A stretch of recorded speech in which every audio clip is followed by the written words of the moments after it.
Ang Ebanghelyo na to karon mao kani ang gitawag og ikaduhang bahin, the second part sa sambingay mahitungod sa sagbot og sa trigo. The parable of the wheat and the weeds. Ari ta maghisgot sa atong kaugalingong kasinatian, mga igsuon. Daghang mga ginikanan nga mo sumbong sa pari, mo yung sila father. 7 kabuok kong anak or 6 kabuok kong anak, parihas na sila og gikaon, parihas na sila gatas nga giinom, parihas silang eskwelahan, parihas na silang gipanto nako, parihas silang lusion ako nandunggan o makasa, parihas nako silang nga paludhon o pugson pag rosaryo magabi. Ngano man gyud namay usa ka buok nga gahig-o? Ngano man gyud namay usa ka buok nga batingguan?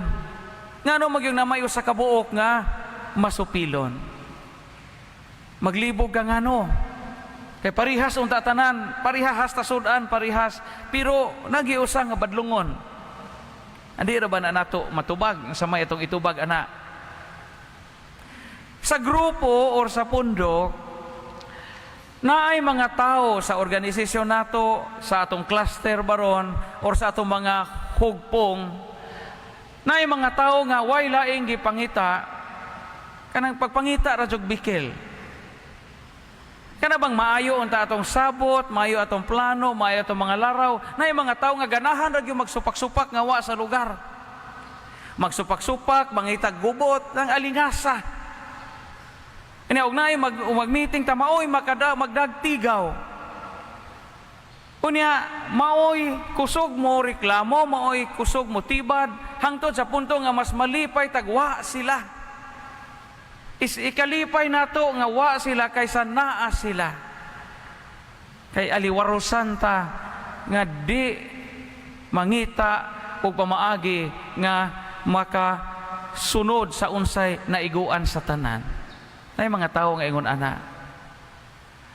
Naay mga tao sa kalibutan nga mas malipay og makapahilak silag tao.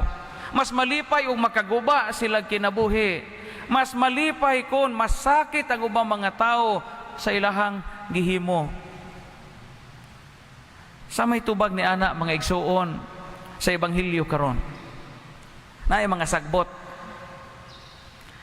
Naay mga sagbot nga hingtubo kauban sa mga tanom. Unya, kung nakabantay mo, sa karaang panahon manggod, o mag-uma ka, unsa na kay kontra, ang usa sa mga pamaagi sa imong kontra nga makabawas nimo or murabag makabinuang nimo, pugsag-sagbot niya itong imong tinanom. Mao may kontekst aning Ebanghelyo karon. Unya, inigtubo sa sagbot, di pa na nimo mailhan. No? Kabantay mo sa gingon sa Ebanghelyo. Inigtubo sa imong gipugas nga tanom, unya inigtubo po sa sagbot, di pa na nimo mailhan nga sagbot di ay na. Asa man na nimo mailhi nga sagbot na inigpanahon nga musugod na silag pamuswak.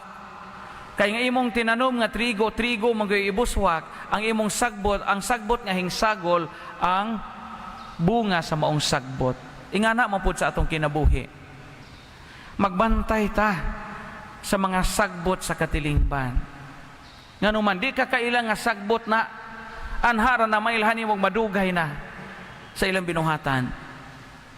Parihagod na may mga tao bisag silingan baka nato nga usahay mailad ta kay magpatarong-tarong nato, usahay muso karaadlaw kada buntag moadto sa atong bay, musod sa atong sala ato pong padadyonon kay nagtuo tag nakigiligoy-ligoy, nakighugoy-hugoy, nga tuo tag nakighalubilo kay silingan lagi.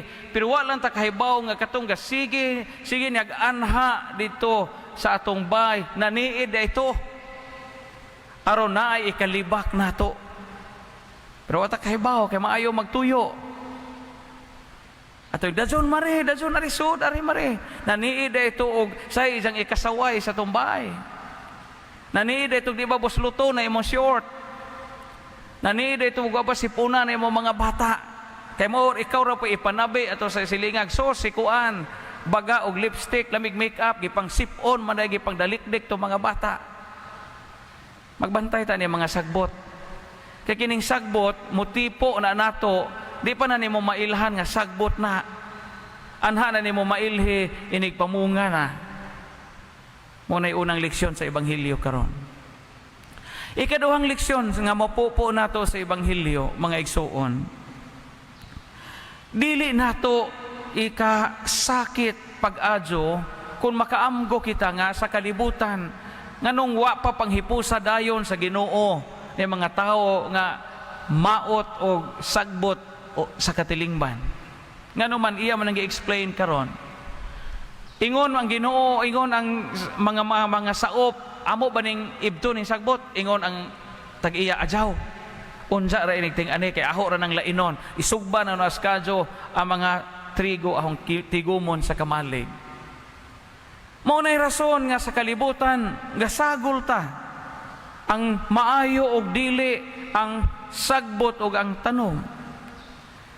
Naay mga tao nga kawatan na apoy manggihatagon. Naay mga tao nga hinimbahon parehas ninyo, parehas nato, na apoy irehes. Naay mga tao nga malumog kasing-kasing, to apoy salbahes. Nausahay magsagol ni sa simbahan. Nanimba to mga hilumon, nanimba po to mga libakira, gatapad og lingkod. Kay mo man sa sambingay, sagbot og tanom gasagol. Asa man na pinigon, inigabot sa ting-ani. Inigabot sa adlaw sa paghukom. Mao nga mga igsoon diha sa to pagpadayon sa atong kinabuhi isip katawhan sa Dios. Mamalandong kita sa mensahe sa ebanghelyo karon.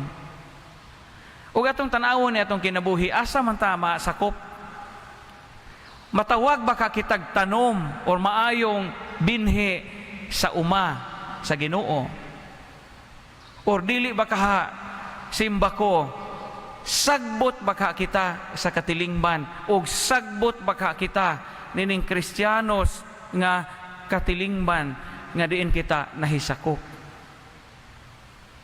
Piskay og di ta sagbot ngano man og maayo ta nga binhi, maayo ta nga tanom, maayo tag bunga, ipahiluna ta sa langit. Una og sagbot tas katilingban dinhi sa kalibutan, isugba ta. Matud ba din sa ebanghelyo karon, makaagom kitag silot sa hurno nga nagdilaab. So nindot pud atong tan-awon atong kinabuhi kada adlaw. Sagbot ba ta sa ubang mga tao? Or maayo ba kitang tanom na nga nakabunga kitag maayo aron malipay ang Dios o malipay ang atong isig kaingon? Hinaut pa.